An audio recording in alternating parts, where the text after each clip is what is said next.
Good afternoon. My name is Thomas Anderson II, and welcome to the Vision Integration and Alignment webinar, Gearing Up for 2020. All right, so just to give you a little bit of information about myself, a little bit of my backstory. I have been studying vision development, the whole process, since my senior year in undergrad. It actually started with a project on anamorphosis, examining different perspectives on the same picture.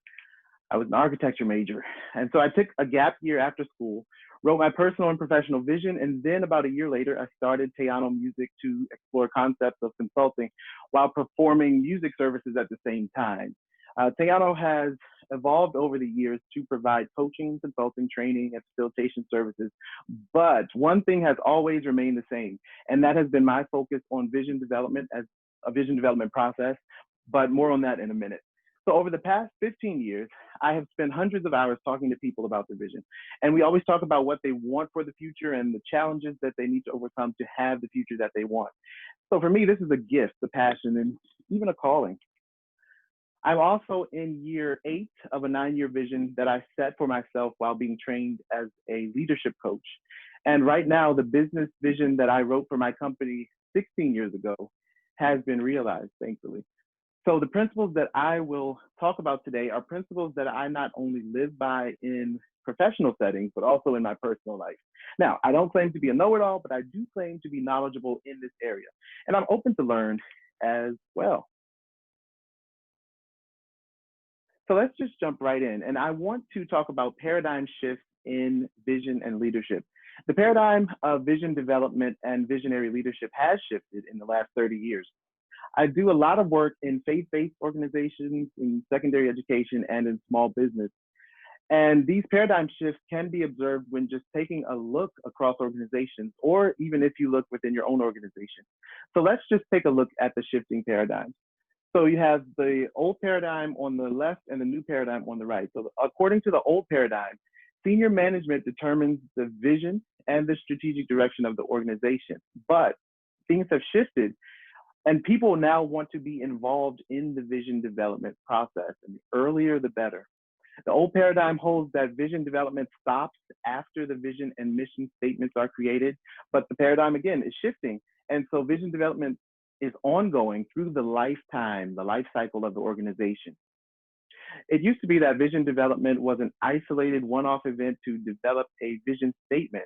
But now vision development has become more of a dynamic process that touches every aspect of a business or an organization. And then in the old paradigm, the highest aim of the organization is to make a profit. But now the highest aim of an organization is to make a difference, to positively impact society, beginning with the organization's stakeholders. So at Teano, we are developing a conceptual framework to expand the concept of vision development according to these paradigm shifts. And I'm excited about that. As I shared a minute ago, the traditional idea of vision development stops when the statement is completed. Cut, print, we're done, right? But the new paradigm of vision development involves a long-term process of diffusing vision into the organization, using the vision to align the functions of the organization, and then integrating vision into the current life of the organization, whether it be through the culture, values, strategy, or other components. Vision involves diffusing, aligning, and integrating. So what is vision? What is a vision? Richard Daft, he's the author of The Leadership Experience, and he defines vision as an attractive, ideal future that is credible, but not readily attainable. And that is certainly true. It takes time to reach a future vision. It's more of a journey.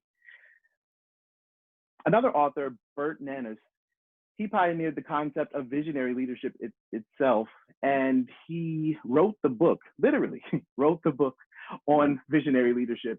He defined vision in a similar way to Daft. He simply called it a realistic, credible, attractive future for an organization.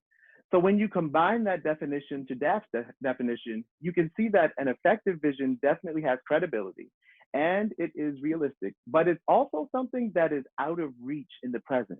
It takes foresight, planning, and a lot of extra energy to achieve. It is also attractive in that it is appealing and it's also magnetic. It draws people. Jeffrey Coles referred to vision as an innovation that you can diffuse throughout an organization. And this is the important part. Its realization can only be accomplished by understanding employee perceptions of the organization's vision. And employee perceptions don't always line up or match the perceptions of leadership. This definition is important because Coles recognizes that vision is something new that interrupts the status quo. And so because it's new, because it is disruptive, it has to be infused with what already exists. And his statement about employee perceptions leads us into Jim Kouzes and Barry Posner's point about vision. And their point is simple. They emphasize that a vision should be shared and held in common by others in the organization. Now, to drill down a little bit, let's talk about a vision statement. So what is a vision statement? It's designed to capture the vision in one power-packed, memorable statement. And it answers the question, who do we want to become? You've probably heard it said that mission gives legs to the vision. Mission answers the question, what do we do and for whom do we do it? And compared to the vision statement, it answers that question fairly quickly, within 12 to 18 months.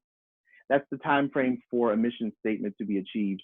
And when you compare that to the long-term vision, which at minimum can range from 3 to 5 years and can extend all the way up to 100 years, you can really see the difference between the function of both of those statements. And so vision statements are designed to communicate a big idea. And this big idea is one that an organization aspires to achieve. The creation of a vision statement should precede that of a mission statement. Let me say that again. The creation of a vision statement should come before that of a mission statement, as it provides the foundation for the mission statement itself. An effective vision statement should also be co-created with the involvement and input of many, many managers, as many as possible. And so if you see the highlighted phrase at the bottom, I just want to talk to that for a minute. Both a vision and a vision statement serve a powerful function in an organization. They align organizational activities with that vision, and they also ensure that everyone in every department moves in the same direction. Now, before we move on to alignment, I would like to give you an example using the March of Dimes. So we talked about mission statements, and they typically last for how long? Yes, 12 to 18 months. And so organizational visions, on the other hand, can last a very long time. And the March of Dimes provides a perfect example. I love their backstory of how their organization came up with a vision statement that perpetuated its existence into the foreseeable future. So the March of Dimes was organized in the 1930s for the purpose of fighting polio. At that time, the cause of polio was a mystery. And so the public got scared because a healthy child could be stricken overnight with this crippling illness. The March of Dimes then raised money to find a cure. And in the 1950s, Dr. Jonas Salk, developed a vaccine that suddenly wiped out the entire threat of polio. And so to protect their jobs, the staff of March of Dimes identified a new goal. Their goal was to eliminate birth defects. So they zoomed out to, I guess, the 30,000 foot level. And then in 2001, researchers finished mapping the human genome systems, which held the potential to eliminate birth defects along with the jobs of people who worked at the March of Dimes. So they zoomed out again. So they had to come up with a new organizational goal. And not only a new goal, they had to come up with something that would last, something that would stand the test of time. So naturally, the officials at March of Dimes came up with a new slogan: stronger, healthier babies. And I did a little research in preparation for this webinar, and I found out that they've again revised that slogan. So it's 18 years later, and they've revised the slogan again to include mothers. So healthy moms, strong babies is the new slogan that appears when you search for March of Dimes and Google. And you can see the two pictures up here to just juxtapose the 1930s version of the slogan with today's version.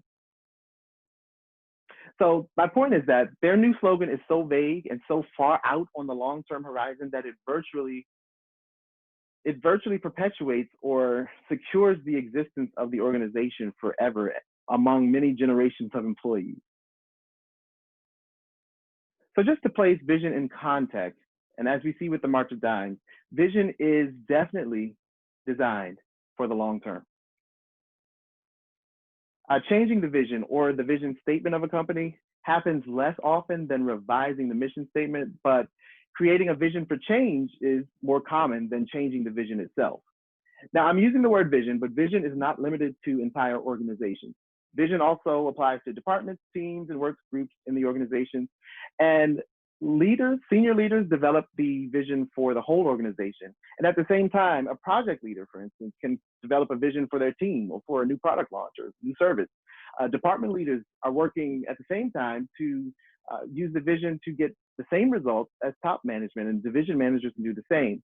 The company vision at that point, when everyone's working separately but together, the vision of the company serves as a common thread to align all of the groups, all of the teams, all of the departments, and then as a result, all of the individuals with the company's overall strategic direction. Whether creating a vision statement for an entire organization or a vision to transform a department or launch a project team, vision implies that change will come. Yes, change will come. So let's move on to the idea of vision alignment. So here's the backstory. And this is what the process has typically looked like in organizations. The traditional process generally looks like this. Let me make sure that okay. First, change occurs somewhere in the business context. It could be caused by government regulation, a new industry standard, any number of things. And you can Google the steeple or pestle analysis, is another acronym for it, for more comprehensive information or a comprehensive list on the things that can actually cause change from the business, from outside the business. But the point remains that change occurs in the business's context, and then leaders sense this need for a change with the organization, or so within the organization. And so when that happens, it may be a change of direction, for the entire organization, or it may be a departmental level change, or they may want to change the way that people work with each other, people collaborate, people communicate with each other. They could want to change a system. It just varies on the organization situation. This internal change, though, is designed to respond to the fluctuations that the senior leaders have picked up on in the organization's external context. And so from here, leaders usually gather together to formulate a new vision, a mission or strategy, or goals, objectives, priority strategies, whatever you want to call them. The senior leaders normally just get together to come up with these things. And then the leaders actually delegate the implementation of these strategies to employees and to team members. But there's a missing step, and you can see it there in electric green. There's a missing step. And before I show you what the missing step is, let me just explain. This missing step, or missing this step, is like having brand new tires installed on a car, your car, without checking for alignment first. If the wheels are not out of line, that's great, and everything works out. But the whole process was left up to chance. Now let's import that alignment analogy into an organizational setting. If your managers and departments are not aligning with your future vision as it's being developed, it's like putting those brand new tires on a car with the wheels being out of line. And so in the car analogy, it only takes a day or two for those wear patterns to become ingrained in the tread. I would suggest the same thing happens in organizations. And so to increase the chances of success, it actually helps to start the alignment process early, where senior managers engage management, engage employees in the strategic thinking process to build buy-in and consensus. It helps to start the alignment process early, right after senior managers can confirm that a change of direction is needed. And again, it helps to engage people through strategic thinking and consensus building. And this builds buy-in into the vision by getting employees and managers involved in the vision development process from the start. To go back to the tire analogy, it prevents irregular wear patterns caused by misalignment. So then, in step 4, instead of leaders formulating a new vision, they will work with as many managers as possible to actually create a vision. And so in step 5, at the bottom in blue, leaders work to integrate the shared vision into the life of the organization instead of just delegating the implementation strategies to the managers and then the managers pushing it down to employees.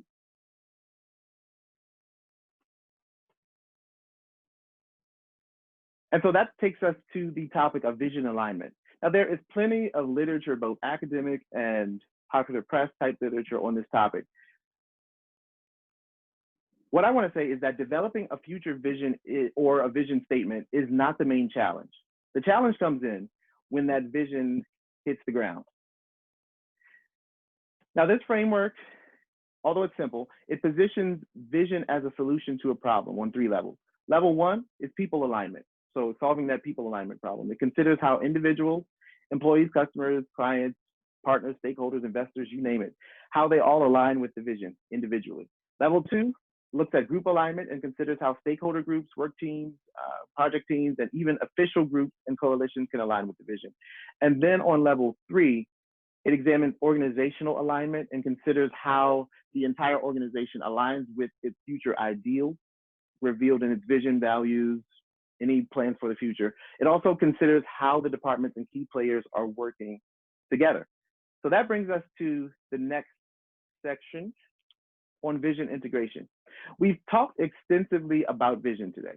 Now I would like to expand the discussion to include the integration aspect. Now, the integration concept centers on how 2 or more things work together. In an organizational context, integration can be thought of as the quality of collaboration among departments. Jeff Coles wrote, and I have a lot here on Jeff Coles because he did his dissertation on the vision integration process. And so he wrote about that process, and he stated that vision implementation may be improved by not only the communication of a vision, which is popular in visionary leadership theory, but its integration into actual employee work behaviors and decisions is crucial as well. Now, as opposed to implementation, integration acknowledges that something else already exists. I cannot tell you how many times I've seen a vision experience failure to launch because this point was ignored. Vision integration is critical to success. Research also carries strong implications for the relationship between an organization realizing its vision and integrating or coordinating that vision with existing systems. Now, I realize I just said that, but this point really, really bears repeating based on what I've seen. Suksan Kantabutra and Gail Avery suggested 7 themes that you see here that lead to vision realization. It's interesting that all 7 themes that they identified correlate with vision integration themes. So they have themes listed that developing strategies and plans to achieve the vision should be included in the plan.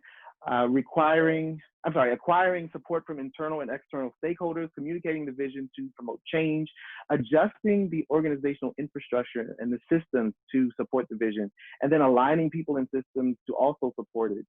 And motivating and empowering followers to consistently act with the vision is also important, which also correlates with what Cole recommended. So vision doesn't just exist in the ivory tower. It actually tracks down to employees' daily decisions and their daily behaviors in interaction with others. Now, the process of vision alignment and integration is not just for internal employees and managers. Vision also touches other departments. Let's take sales, for instance. Adamson, Dixon, and Tolman wrote an article in the Harvard Business Review that explained why insight selling is quickly replacing solution sales. Now, they position inside selling as an innovation of solution sales because it engages customers much earlier in the process. So they're well ahead of the RFP. And they're engaging customers before those customers fully understand their needs. What they say is that sales reps who use inside selling, they lead with disruptive ideas that make customers aware of the needs that they didn't even know they had. So what they're doing in essence is rewinding the entire sales conversation to a much earlier stage, to a time before they had identified the need. So in essence, what they're doing is rewinding to the stage where they are discussing the vision for change. Now, vision integration investigates how the future vision interacts with other areas of the organization.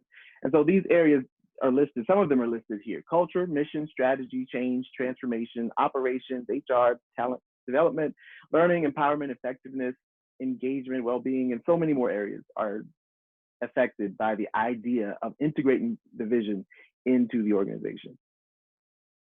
So just moving on a little bit, I'm currently enrolled in an organizational development certification course. And in our past session, we studied the McKinsey 7S model developed by Tom Peters and Robert Waterman, who were consultants for McKinsey in the early 1980s.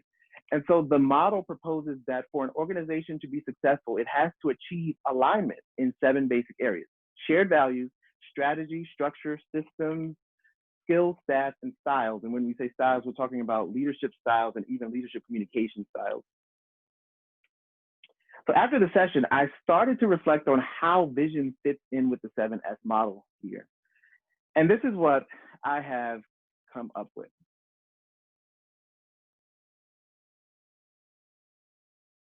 So we have talked about the importance of aligning and integrating vision with what currently exists in the organization. Culture is one of those critical areas that I have seen conflict with a new vision. And that's partly because culture runs so deep in the organization's DNA, and it's also difficult to change, but not impossible. It's just difficult to change it. It takes a very strategic process. It is important to align cultural components like values, behaviors, and group norms with where you're headed as a team. Many organizations have adopted a learning orientation also, and innovative companies are also building organization-wide coaching capabilities. And I've done 3 years or more worth of research on this. I'd be happy to talk to you about that at a later time. I'm also about to complete an HR development course that requires me to analyze an employee handbook. So what I'll be looking for is how well the handbook aligns with the culture of an organization. I'm looking for an organization right now that could benefit from this project, and I just want to mention that a free consulting report is included. You can email me if you're interested, and on the closing slide, I list my email address. The OCAI, the Organizational Culture Assessment Instrument, is another assessment that checks for alignment between the culture that you currently have and the culture that you need to develop to reach your long-term and short-term goals. Now, shared values are a part of culture, and they are deeply embedded underneath the surface. They're hard to recognize. Values are really hard to recognize, but they are all important as they determine employee habits, employee behaviors, and those behaviors that may or may not align with the vision. So the 2 values assessments you see at the bottom right-hand corner evaluate not only the values that exist now, but also values that the organization needs to develop to reach its goals. And people define their personal values through these assessments, and then you can get a sense of your organizational values both now and in the future. Sometimes as leaders, and moving on to leadership style, our natural leadership style does not give us all of the results we're looking for in our people. I have access to,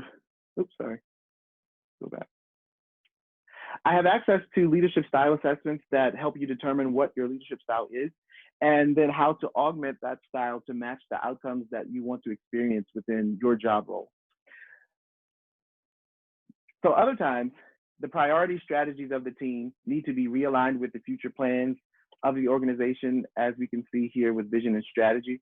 A few months ago, I conducted what I call a facility training for an education company who was looking to communicate more effectively. And so staff members, team leads, and senior managers all got together. They worked to learn principles and best practices of giving feedback and just the overall communication process. And so at the end, we came up with an organization-wide action plan. And I spoke to a liaison a week or two ago, and they had accomplished quite a few items on that plan. So this is just an example of how shared visioning works on the ground level through strategic thinking, getting everyone together on the same page, in the same room, and just having a conversation, mapping out your next steps.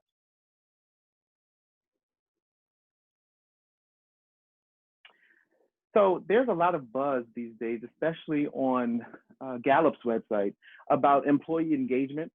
And so employee engagement actually centers on the idea that employees will go above and beyond what's required of them to give extra energy to the organization. So I started to ask myself, why is this extra energy needed? But it's really simple. It's needed, it's necessary for the change process. Anytime a phase change happens, even in the biological sciences and the natural sciences, anytime change is needed, you have to apply extra energy, like to boil a pan of water. That heat provides the extra energy needed to increase the temperature above 100 degrees. And so this energy will be used in organizations to bridge gaps that emerge in areas that include skills and overall competencies of the employees in the organization. Now, because your people will be working harder than usual when a vision and change are implemented or introduced to the organization, it is important to provide for their overall health through some type of well-being initiative, which are gaining ground. They're very popular now in organizations. When things change, so do communication patterns. So employees will need to be trained on new task-related skills and people-related skills. More and more companies are using coaching and mentoring to complement training in the overall development process. And so you're probably by now asking yourself, what can I do today to make the greatest impact for my vision? I'm giving you 4 things here that are really simple. And the reason I'm giving you 4 simple things is because I think we've gotten the complex type things down. There are simple things that we can do when it comes to creating alignment and integration. And it really starts with conversations. And those conversations start one-on-one between leaders and people, between leaders and leaders, between people who work in the organization, between team members. So I'm giving you 4 things that you can do today to continue to help your organization to move forward toward the vision that you want to accomplish. My first recommendation is to talk to your people, to your team members, to customers, stakeholders, just to have a conversation. And this conversation should be on the level. Having a conversation on the level with them. In this conversation, feel free to ask questions. My personal favorite question or conversation starter is, how's it going? I open all of my coaching sessions with this question, and it's become so common that my clients and other people that I talk to, they think they've reached the wrong number if I don't say this. There's this awkward pause, and I have to go back and say, hi, how's it going? And that's what starts the conversation. So questions like that, it doesn't have to be that, but just open questions that just make people comfortable and help them to transition from what they're doing to what you want to talk about. They really help.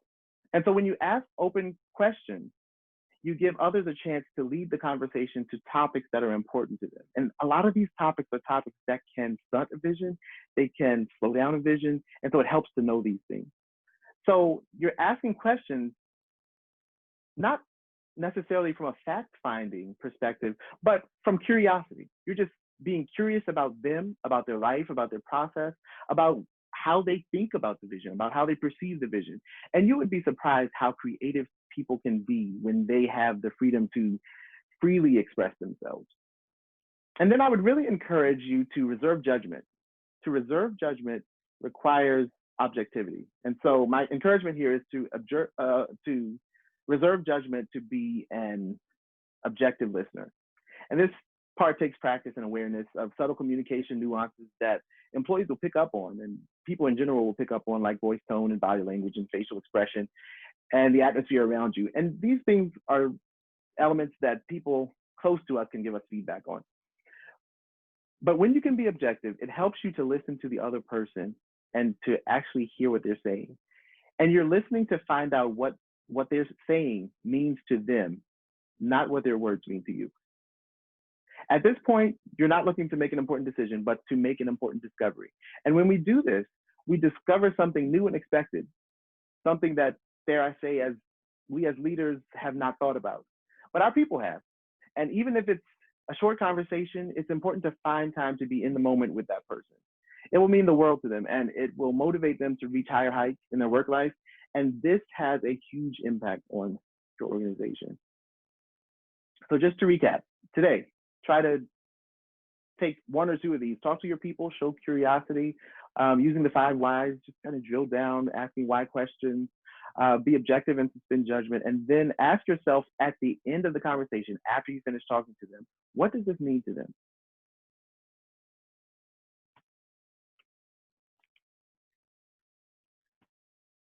So if anything that I said today interests you, feel free to reach out to me. You can also connect with me on LinkedIn, and you can reach out using the email address listed. Those are 2 I's in Teano. It doesn't look like it, but those are 2 I's. TEAIIANO.com. That's T_Anderson@Teano.com. So yeah, just reach out by email. I'd be happy to schedule a conversation where I can just focus in on what's going on in your organization. I also do personal coaching as well. So if you have some type of work-life things that you want to talk about, I'd be happy to schedule a conversation with you around that. So before I go, I would like to give you a little information about what I do along with the potential opportunities for your organization. So as you see above my contact information, I've listed a couple of areas. Before I go through those areas, I just want to tell you that I use a vision-based approaching to coaching and consulting and the facilitating that I conduct. So that's the importance of having that initial conversation, just to discover what the needs are and what you'd like to see happen. Oh, and let me say this before I go to that. You can visit my website at www.teano.com, TEAIIANO, for full descriptions of my coaching, consulting, training, and facilitation services. If you are a church leader, you can actually, on the menu, there's a drop-down button. If you click on solutions, go all the way down to church and ministry solutions, and it will take you to that specialized website. If you're a marketplace leader, the Teano Solutions or Teano Leadership Solutions website that I gave you the address for earlier is the place to be. And so before I close, I want to let you know about a few doctoral consulting projects that I have coming up in the next 6 months or so. This would give you and your organization an opportunity to receive pro bono consulting work and free consulting reports that are tailored to your organization. So next month, in October, I have an employee handbook analysis that's coming up. And so what this project entails is actually analyzing an employee handbook, looking for how it aligns or ways that it aligns with culture, and then checking for misalignment with the organizational culture. Also, in November, I have a succession planning and bench strength analysis that I am doing through the program. So if you're interested in any type of succession planning, if you don't have a succession plan in place and want some pro bono advice on that, just reach out to me using the information and we'll set up a conversation. And then in fall of 2020, there's a strategic foresight workshop that I will be delivering. I don't have too much information on it now, but I do know that it's geared towards planning. It's geared towards planning, of course, but planning strategies to counteract external or outside factors that can affect your organization, so you won't be blindsided. Just identifying those things, doing some strategic thinking around that, and putting measures in place to move forward and to sharpen your competitive edge. Let's see, what else do I want to tell you? Okay, so other areas that are covered by my upcoming projects are HR, organizational strategy and design, organizational design with the structure, organizational structure, and org charts. I've told you about strategic foresight, design thinking. I have a class on that coming up. Also, with creativity and innovation, I have a class on that topic as well as leadership development. So if any of those topics resonate with you, reach out to me. Also, I'm doing ongoing case studies on organizational vision. So on vision-based leadership, anything dealing with the long-term effects of organizational vision. And then I'm also I've been working on this for 3 years on a concept called coaching integration. And I'm checking for how coaching already exists in organizations, and then what leaders can do to spread that coaching that already happens in an initiative to spread that throughout the organization. Okay, so I'm getting a head start now, just having interviews with senior leaders, group department leaders, leadership teams, to figure out what your challenges are and how I can help you to address those challenges. So if you are remotely interested in any of the things I've mentioned, we should have a conversation and just talk to get to know each other, and so that I can get to know you, your leadership style, your organization, and so forth. So yeah, just reach out to me to schedule an appointment. And I do believe that's it. And these are the references these will be included in the recording, so you can reference those. All right, well, thank you for taking the time to attend the first Vision 2020 webinar. For next year, I'm planning to roll out more webinars on this topic of vision, everything I mentioned today. And so I hope to connect with you soon. Have a great evening, and I am signing off.